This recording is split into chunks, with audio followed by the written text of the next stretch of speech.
আমাদের এই বুথ 98 ভোটে পিছিয়ে আছে। আমি তো সিন্দ্রানী আঞ্চলিক নেতৃত্ব না, আমরা যারা গ্রামের সাধারণ মানুষ, এই গ্রামটা আমরা জিতিয়ে দেবো আপনারে।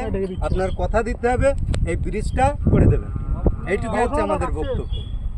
কারণ পুরনো ইতিহাস বললে আপনার মাথা খারাপ হয়ে যাবে, ইতিহাস তুললে লাভ নেই।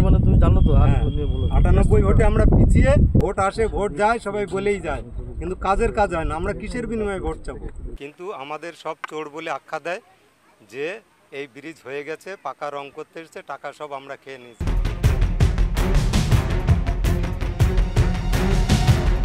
এই যেন উলট পুরাণ। ভোটের আগে প্রতিশ্রুতি মিললেও কাজ হয় না। এতদিন এই অভিযোগ ছিল সাধারণ মানুষের। এবার বাগদায় উপনির্বাচনের আগেই জেলা সভাধিপতিকে সামনে পেয়ে এমনই অভিযোগের সুর শোনা গেল খোদ তৃণমূল কর্মীর গলায়। নিজেদের জমি ফিরে পেতে গিভ অ্যান্ড টেক পলিসিকে সামনে রাখলেন স্থানীয় তৃণমূল কর্মী। গ্রামবাসীদের পাশে দাঁড়িয়ে তার বক্তব্যে একটা বিষয় পরিষ্কার, এলাকায় তৃণমূল পিছিয়ে থাকার মূল কারণ ওই ভগ্নপ্রায় কাঠের সেতু। এমনকি সেতুর কারণেই নাকি তৃণমূল কর্মীদের দেওয়া হচ্ছে চোর আখ্যা। সাধারণ মানুষের দীর্ঘদিনের দাবি এই ব্রিজ, সেই ব্রিজ কোনো রকমই হচ্ছে না বলে আমরা দীর্ঘদিন রাজনীতি থেকে বসে আছি।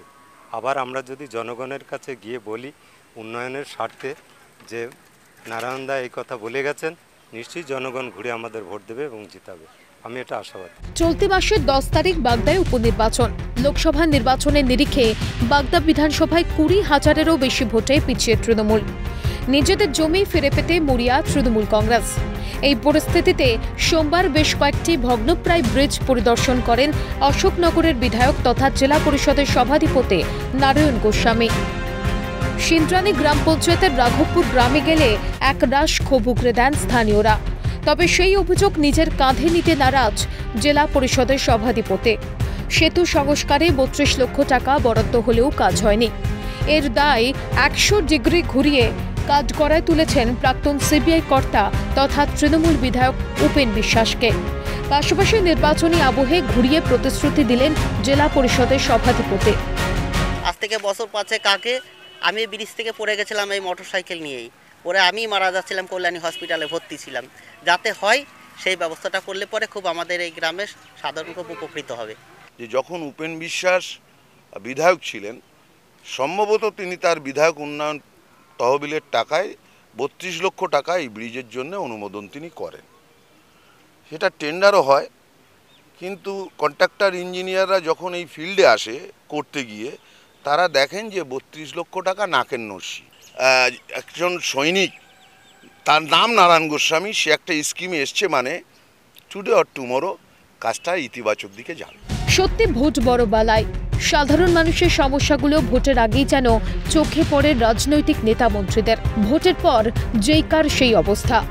দীর্ঘদিন ধরে পাকা সেতুর দাবি থাকলেও এখনো পর্যন্ত গ্রামবাসীর ভরসা ভাঙা কাঠের সাঁকো। প্রতিনিয়ত ঘটছে দুর্ঘটনা। তারপরেও কেন নীরব প্রশাসন? তবে কি গোড়ায় গলদ? এতদিন ওনারা ব্রিজটা দেখেনি কেন? এতদিন ব্রিজটা করার প্রতিশ্রুতি বা ব্রিজ করেনি কেন? আজকে কেন ব্রিজ করানোর জন্য ওনাদের মানে চাগিয়ে উঠলো? তারপরে ভোট বৈতরণী পার করানোর জন্য? মানুষ এগুলো বোঝে। উনি কেমন জেগে ঘুমাচ্ছেন? উনি বাগদার মানুষকে দেখাচ্ছেন, বাগদার মানুষ বোঝে আগামী 10 তারিখে ঝামা ঘষে দেবে। ভোট বৈতরণী পার করতে ব্রিজের দাওয়ায় কতটা কার্যকর হয় সেটাই দেখার। জ্যোতির্ময় চক্রবর্তীর রিপোর্ট, ক্যালকাটা নিউজ।